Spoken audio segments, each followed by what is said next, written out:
Trump tinha apenas 34% de aprovação quando ele terminou o mandato em 2020. Era a pior avaliação que ele já tinha tido até então. Mesmo assim, tentou a reeleição e perdeu para o candidato democrata, Joe Biden. Indignado, Trump pediu a recontagem de votos, mas o movimento, que ficou conhecido como Stop the Count, o Parem a Contagem, resultou num atentado à democracia, com invasão dos republicanos da extrema-direita no Capitólio. Mas Biden também parece não ter agradado muito os estadunidenses. Com a popularidade despencando a cada mês, Biden já não tem a certeza da vitória nas urnas, principalmente com a força do retorno do antigo rival. Com propostas reacionárias, Trump atrai grande parte do eleitorado patriota dos Estados Unidos. Segundo as pesquisas, mesmo estando inelegível em 2 estados, Maine e Colorado, o autor da famosa frase Make America Great Again lidera a intenção de voto nos Estados Unidos. Ao que tudo indica, o eleitorado deve ir às urnas no segundo semestre para votar em figurinhas repetidas, mas Trump ainda pode sofrer com reveses dos processos na justiça. Sexta-feira, 2 de fevereiro de 2024.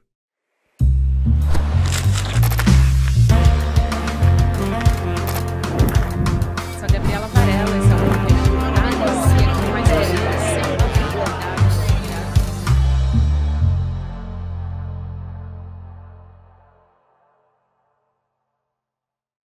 Olá, seja muito bem-vindo, seja muito bem-vinda. Sou a Gabriela Varela, esse é o Videocast em Detalhes. A gente sempre conversa aqui com um convidado, uma convidada sobre uma temática, uma notícia importante do momento.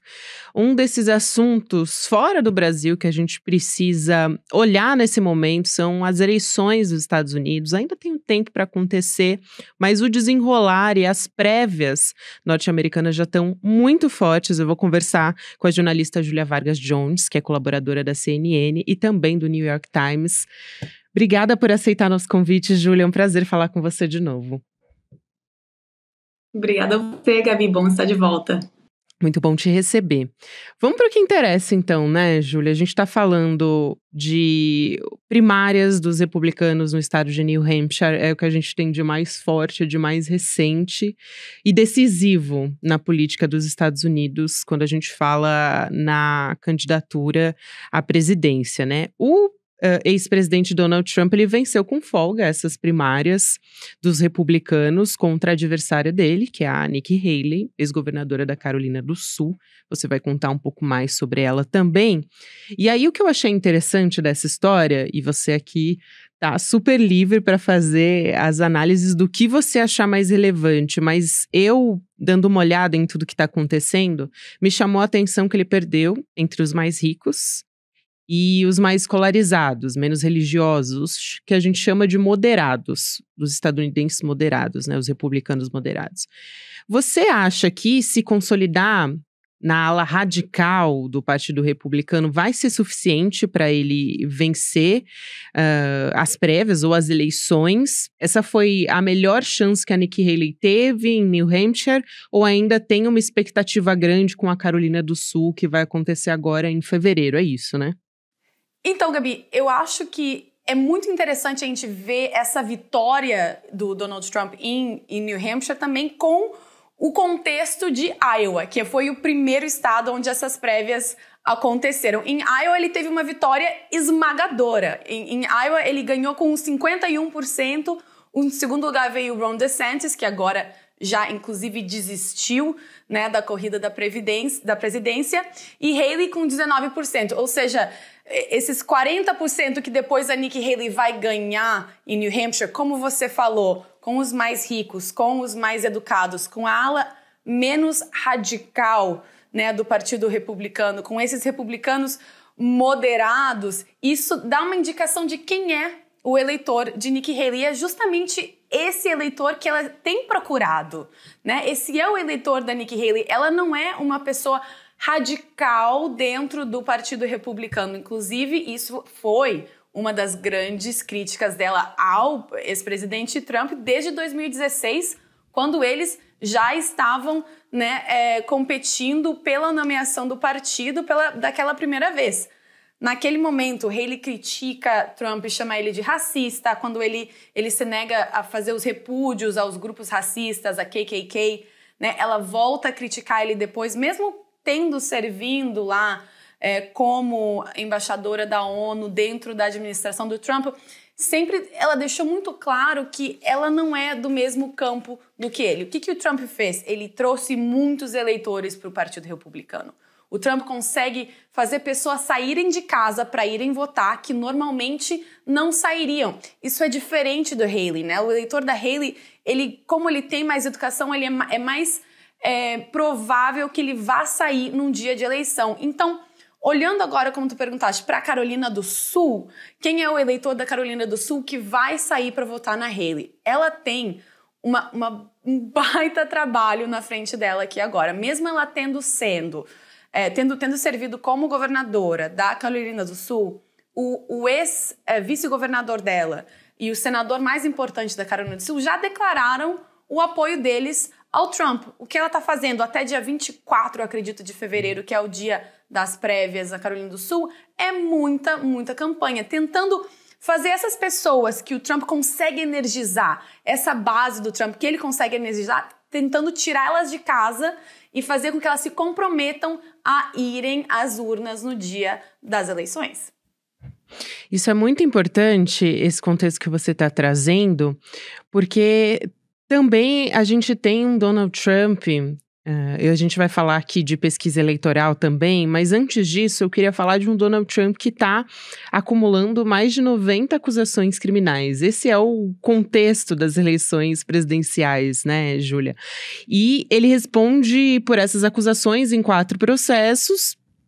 E talvez o mais importante dele seja a tentativa de golpe, aquele dia do Capitólio, dia 6 de janeiro de 2021, que foi bastante emblemático. Isso pode, de alguma forma, impedir o Trump de ser eleito, de concorrer e ser eleito, ou ainda pensando, eventualmente, se ele vencer as eleições como candidato do Republicanos, de cumprir esses 4 anos de mandato? Essa é a grande questão, né, Gabi? A gente não sabe, porque é sem precedentes. Nunca existiu um presidente que tivesse perigando estar na cadeia durante um mandato, né? Isso é uma coisa que nos Estados Unidos nunca se pensou. Então, esses 91 processos, o que ele está fazendo, o Trump está usando eles, né, na política para mostrar que, olha, é uma caça às bruxas o que está acontecendo, o que eles estão fazendo comigo é uma perseguição, eu não mereço isso. Inclusive agora, aqui em Nova York, onde ele estava respondendo por um processo de difamação contra a escritora E. Jean Carroll, que ela acusou ele de ter uma tentativa de estupro há mais de 30 anos aqui numa loja de departamentos. Ele acabou sendo condenado, ele teve essa condenação, ele vai ter que pagar uma indenização de 83 milhões de dólares e cada vez que ele aparecia no fórum, na corte, para se apresentar, ele usava isso como uma parada de campanha. Isso virou um talking point para ele mostrar, olha o que estão fazendo comigo. É mais atenção dada ao Trump, né? E, além disso, tem também, além da grande investigação, né, do 6 de janeiro, que ainda está em decorrência nas cortes aqui, tem um problema surgindo nos estados, que isso é importante também ficar de olho, porque tem alguns estados que retiraram o nome de Donald Trump como candidato nas urnas, ou seja, você vai chegar nas urnas no dia das eleições e não vai aparecer o nome de Donald Trump lá. Por quê? Porque eles estão dizendo que, de acordo com a 14ª emenda, que diz que funcionários públicos que participaram em insurreições estariam desqualificados de concorrer novamente a qualquer cargo público. Esse é o argumento.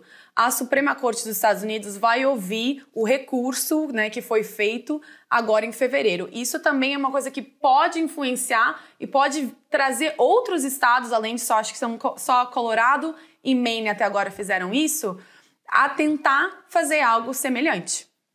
Nossa, é uma eleição completamente atípica, né, Júlia? Além disso que você está explicando, ainda talvez seja a primeira vez ou uma das únicas vezes que 2 candidatos já estão praticamente decididos, talvez a gente possa falar em virtualmente decididos, com muita antecedência do pleito. Isso é completamente fora do normal para uma eleição nos Estados Unidos, né? Eu queria falar um pouco sobre a pesquisa Ipsos Reuters, A gente tem alguns dados interessantes que eu queria trazer. Por exemplo, 67% das pessoas que responderam a essa pesquisa dizem estar cansadas de ter as mesmas caras, queriam uma renovação política, alguém novo. Só que, por outro lado, a gente tem 40% dizendo que vão votar no Trump e 34% no Biden. Então, na verdade, a gente vai ter as mesmas caras de 2020, é um repeteco. É uma eleição de repeteco. Como é que você está enxergando essa última pesquisa que saiu? Tem uma ampliação, inclusive, da vantagem do Donald Trump em relação ao Joe Biden, nesse momento, em relação à última pesquisa que saiu. E também um outro aspecto interessante, é um que a gente já tinha conversado da última vez que você veio, inclusive, no Em Detalhes, que é sobre o aspecto do etarismo, vamos dizer assim, vamos colocar dessa forma, mas acham que o Biden é velho demais para se sentar na cadeira da Casa Branca.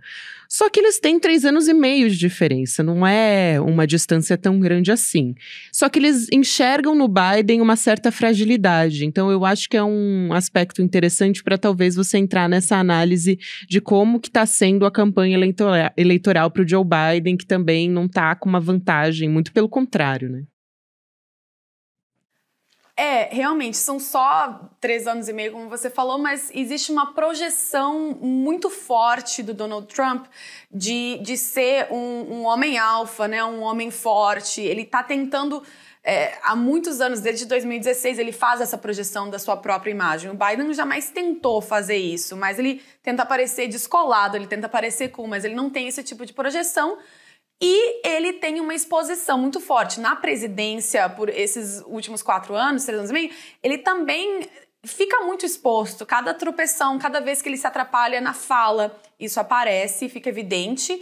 E a mídia também cai em cima. E principalmente o Twitter, as memes aparecem em minutos, né? Você sabe como é que é. Mas fora isso, o Biden também tem alguns obstáculos que são únicos agora, né, do contexto dos Estados Unidos, que tem 2 guerras, né, uma guerra na Ucrânia que está sendo financiada em grande parte pelos Estados Unidos, 75 bilhões desde 2022, fevereiro de 2022, quando a guerra começou. Agora a guerra em Gaza, onde os Estados Unidos também tem um grande investimento, né, 14 bilhões não tanto, mas é um conflito que acaba repercutindo muito nos Estados Unidos. É um conflito que os americanos se sentem muito próximos de Israel. Então, é uma questão importante.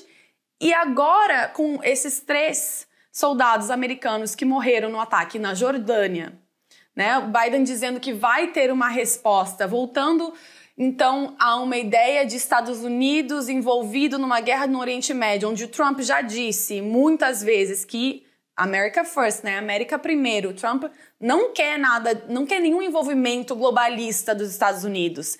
Então, isso ainda exacerba essa dicotomia entre Biden e Trump. E agora, uma questão que talvez não esteja saindo tanto na mídia brasileira, Gabi, é a questão da fronteira com o México. O estado do Texas está brigando com o governo federal pelo controle da fronteira do México por conta da crise migratória. Então, assim, a ajuda de custo, ajuda para a guerra na Ucrânia, agora no Congresso, ela está entrelaçada numa jogada política com as medidas que deverão ser tomadas na fronteira sul com o México. Ou seja, para mandar ajuda para a Ucrânia, o Biden vai precisar abrir mão de alguma das políticas mais humanitárias que ele tinha implementado na fronteira com o México. Isso é muito importante também, e acho que é fundamental essa política que vem sendo adotada pelo Joe Biden, não tem sido vista com bons olhos, né? Pelos estadunidenses também. Eu te pergunto em relação ao Joe Biden também, Júlia, porque você falou de 2 aspectos que são externos. E a política interna costuma ser o fundamental, vamos dizer assim, nas eleições presidenciais, normalmente. O que a gente tem, qual é o componente talvez que essa guerra que já está durando tanto tempo, né, entre Israel e contra os palestinos na faixa de Gaza, o que tem de fundamental para impactar nas eleições dos Estados Unidos? Por que ela é diferente, talvez, dos demais contextos externos das últimas eleições que a gente estava conversando, né? Porque agora parece que essa realmente virou uma preocupação, como você está dizendo. É uma coisa identitária, né? Os Estados Unidos sempre foi muito próximo, eles chamam uma special relation, um relacionamento especial com Israel. 65% dos americanos dizem acreditar que o grupo palestino Hamas tem mais responsabilidade pelo conflito, né? Mas, ao mesmo tempo, a aprovação de como o Joe Biden está levando o conflito vem diminuindo. Ou seja, ela estava em mais ou menos 44%, 45%. Em novembro, já estamos a 39%. Eu ouso dizer que agora, com esse ataque na Jordânia, ela tende a piorar. Gabi, eu acho que uma coisa é você proteger os aliados, né, e tentar mandar ajuda a Israel, que claramente os americanos têm um relacionamento especial com o país, mas não a custo de vidas americanas. Eu acho que isso vai ser um ponto muito difícil para Joe Biden navegar nos próximos meses. Claro, tem muito tempo ainda até as eleições, né? Estamos em janeiro, e então até novembro eu espero que as coisas estejam bastante diferentes no Oriente Médio, mas uma escalação ainda maior dessa guerra não levaria a popularidade de Joe Biden de maneira alguma. Interessante também que o Joe Biden, na verdade, né, o presidente democrata, ele não tem nenhum nome que ameace a candidatura dele dentro dos democratas, é isso? Enquanto isso, a gente tem o Donald Trump, ainda a Nikki Haley, ela tem relevância, você acha? E aí você tem, inclusive, alguns dados que você queria trazer aqui, né, numa comparação de Nikki Haley com Donald Trump, como é que ela está se colocando como um nome chave, mesmo durante. Inclusive, é interessante isso, eu acho que você tem apuração sobre isso, como o Donald Trump ficou bastante irritado nas primárias de New Hampshire, mesmo tendo vencido ela com folga, né? Ele ficou muito incomodado com a ameaça que ela oferece aí. É isso, imagina, ele ganhou, né, com ainda 11 pontos, eu acho, e mesmo assim, essa diferença foi suficiente tanto para Haley dizer, olha, não foi tanto. Imagina, em New Hampshire ela estava com 19%, ela sobe para 43%. É uma grande diferença, né? Iowa para New Hampshire, perdão. Então, essa perda dela foi também uma vitória. E foi suficiente para ela dizer, eu não tô indo a lugar algum, eu vou ficar aqui, eu vou ficar nessa corrida até Carolina do Sul, no mínimo. E ela também não disse se uma perda, né, uma derrota na Carolina do Sul seria o que levaria ela a sair, né, a desistir da presidência. Mas o Trump ficou fixado, né, falou sobre ela. DeSantis também, quando ele veio fazer o discurso para demonstrar o apoio dele ao Trump, ele acabou falando da Nikki Haley. Então, por que você vai falar de uma pessoa que perdeu se você não está preocupado com ela como uma ameaça, né, ao título, digamos, à nomeação? Então, eu acho interessante que exista essa preocupação do Trump, do DeSantis, de todo mundo que está apoiando o Trump com a Nikki Haley, embora ela continue perdendo. Mas, claro, ela vem... Isso é uma pesquisa que eu acho interessante trazer, é isso que eu queria falar com você, Gabi, que a Haley, numa pesquisa do The Hill, ela ganha de Biden, ou seja, ela chega nacionalmente com 44% e Biden a 40%. Ou seja, talvez ela seja uma aposta interessante para o Partido Republicano. Não que o Trump não seja. Trump também, na maioria das pesquisas, como você trouxe essa da Reuters, ele tem ele acaba saindo muito melhor. Mas na Carolina do Sul, no estado onde ela foi governadora, Trump ainda aparece com 60% e ela com 29%. Então, essa batalha da Carolina do Sul, eu acho que vai ser muito significativa para Haley. ela já falou que não importa se ela ganhar ou perder, que isso vai ser apenas mais, né, mais um passo onde ela precisa demonstrar que ela está indo para frente. Ou seja, eu acho que dentro da cabeça da Nikki Haley, se ela tiver uma performance boa, como ela teve em New Hampshire, ela vai considerar isso já uma vitória. Agora, de uma maneira geral, eu acho que o papel dela não é ganhar a nomeação do Partido Republicano. O papel da Nikki Haley nessas eleições é ser a mosca na sopa de Donald Trump. Ela vai ser a importunação de Donald Trump. Ela vai ser uma ferramenta para quebrar os votos. Isso é muito interessante, inclusive porque ela pode não estar ameaçando o Trump agora, mas ela pode ter, e acho que pelo crescimento que ela está tendo, um papel fundamental nas próximas eleições. Então a gente precisa ficar de olho nela também. Eu acho que ela é uma candidata fundamental. E a vice-presidência, né? Também Exato. Tem essa possibilidade. Muito boa observação, exatamente. Eu quero te perguntar também, pra gente aqui no Brasil, como é que isso pode impactar na nossa política, porque a gente está vendo um Donald Trump já fortalecido nos Estados Unidos, ainda que a gente ainda não tenha essa decisão se ele realmente vai ser, tudo indica que sim, e acho que realmente vai ser um repeteco, como a gente falou das eleições em 2020, Biden versus Trump. Mas o Itamaraty, ele já acendeu um alerta em relação a esse fortalecimento da extrema-direita nos Estados Unidos. Como é que isso pode impactar aqui na América Latina, no Brasil principalmente, né, na nossa política? Eu acho que existe, até em Davos, tá, essa ideia de que Donald Trump já ganhou. Então, assim, o que a gente pode fazer para se preparar para um mundo onde existe um segundo mandato de Donald Trump, né? Eu acho que também, desde 2016, teve uma grande aprendizagem e um choque de realidade, né? De líderes globais, de o que isso quer dizer. Né? O que um America First, Make America Great Again, vamos fazer a América grande de novo, quer dizer para as relações mundiais. Então, eu acho que o que está acontecendo é um preparo bom.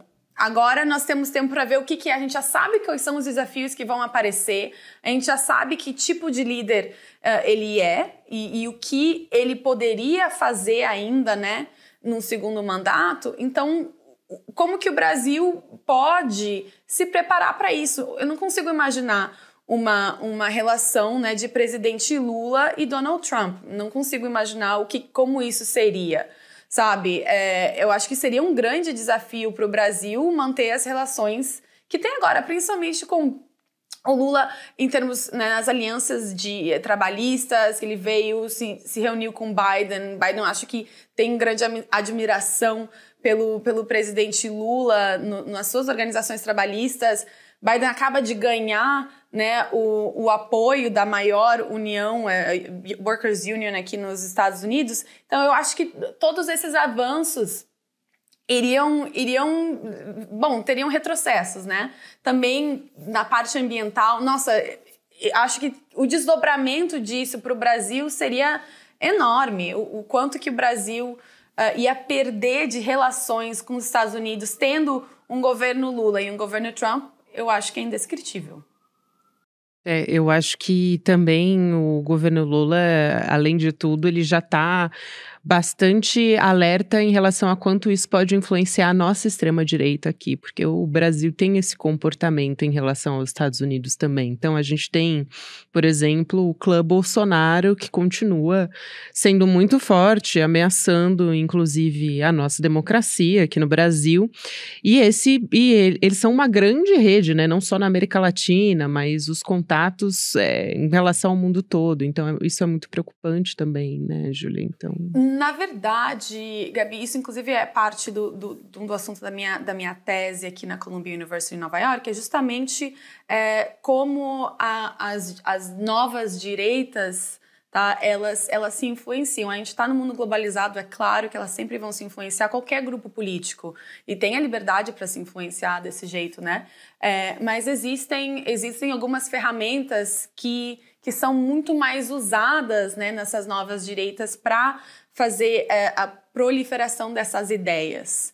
Então, a gente vê tanto, né, novas redes sociais onde a moderação ela é feita de inexistente ou ela é feita de um jeito muito diferente, com outros critérios.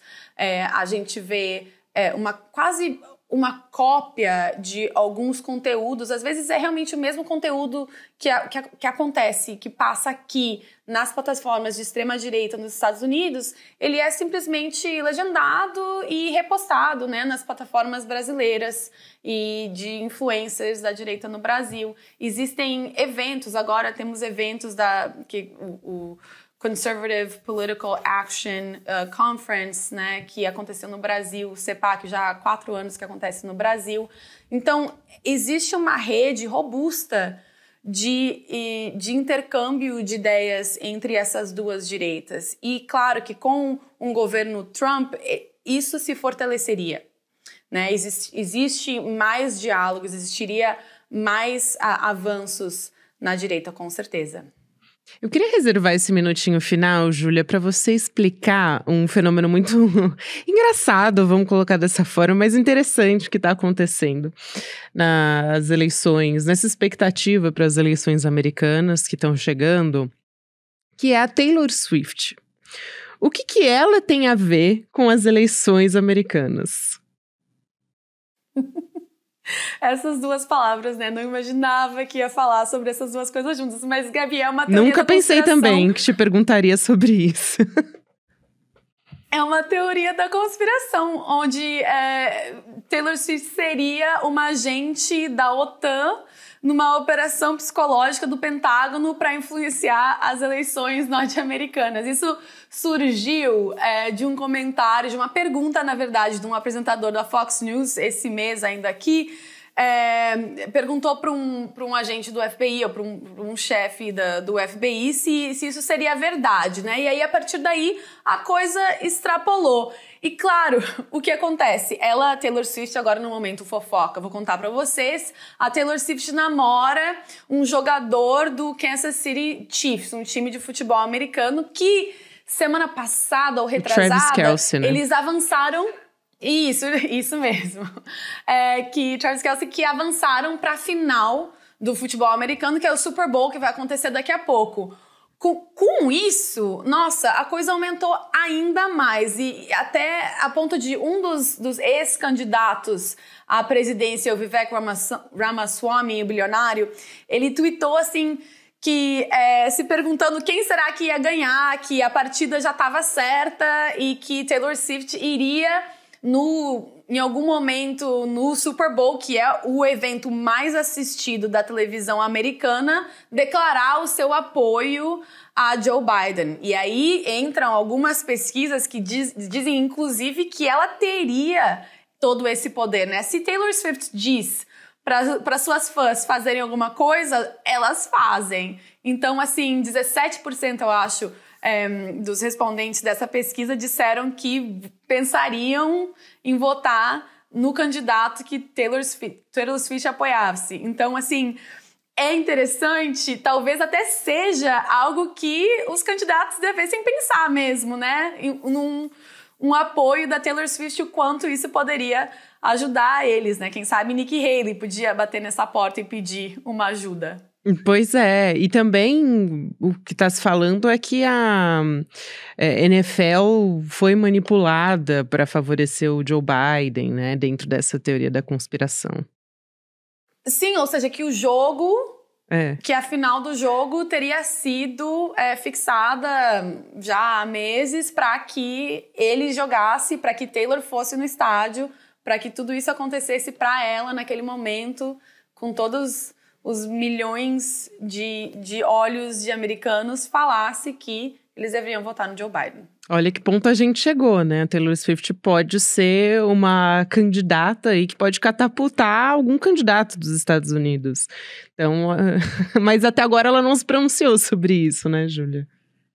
Ela não, mas o Pentágono disse que eles disseram que iam shake it off, que eles não iam dar bola pra isso, né? Fazendo uma piadinha com a música dela. Maravilhoso. Quer dizer, né, é um fenômeno mundial que a gente tem das fake news, e acho que começou principalmente nos Estados Unidos e aí foi se espraiando para outros países, inclusive aqui na América Latina a gente tem esse fenômeno muito forte agora também, mas acho que demonstra o quanto agora as eleições podem sim ser influenciadas por... Podem não, já são, né? E vão continuar sendo influenciadas por notícias falsas, enfim, manipulação de notícias, e o quanto isso é grave, né? É claro que a gente está aqui brincando, porque realmente não deixa de ser, além de ser curioso, não deixa de ser engraçado, né? As pessoas realmente acreditarem que isso poderia ser verdade, mas o fato é que a gente chegou a esse ponto, né? O nível de desinformação é tão grande que as pessoas não se informam mais por imprensa tradicional, oficial, enfim, imprensa profissional, vamos colocar dessa forma. Então, assim, claro, é engraçado, né? Pra gente que sabe, consegue estudar um pouco e ver que não é verdade. Ter esse discernimento, mas também aponta, claro, para um problema sério, né? De educação midiática e o quanto que isso acaba influenciando nas eleições, né? O quanto é importante... ter as informações corretas para o eleitor. Eu acho que é um desserviço, né? Acaba sendo um desserviço para os eleitores e para a população a quantidade de fake news, né, que existe. Mas a gente também vive num mundo onde é impossível fazê-las pararem. O máximo que a gente pode fazer é vir aqui e falar para você que não é verdade. Exatamente. Júlia, sempre um prazer conversar contigo. Obrigada por hoje. A Júlia Vargas Jones é colaboradora da CNN, New York Times também, ela é jornalista. Seja sempre bem-vinda aqui. A gente vai conversar em breve de novo, né? Porque com certeza, a partir de agora, o negócio vai esquentar aí nos Estados Unidos. Um beijo para você. Obrigada, Gabi. Até mais. O Videocast em Detalhes fica por aqui. Próximo episódio, você já sabe, vai ao ar às 10h30 da manhã para você que nos acompanha no YouTube. Depois você fica com o Mercado Investimentos. Na sequência tem Rolê CL. E 6h da noite tem CL Notícias, segunda edição. Só lembrando que você pode ouvir a gente também nas plataformas de áudio. E lembra você também, mais importante ainda, que o Mapa da Mina de 2024, o evento que o Eduardo Moreira explicou quais são as novidades, o que você precisa ficar de olho no mercado financeiro para poder investir com tranquilidade, entendendo tudo que está previsto para a economia agora nesse ano. Ele também acertou todas as previsões de 2023, então isso é muito importante. Esse evento foi de graça no último domingo, mas muita gente perdeu essa aula.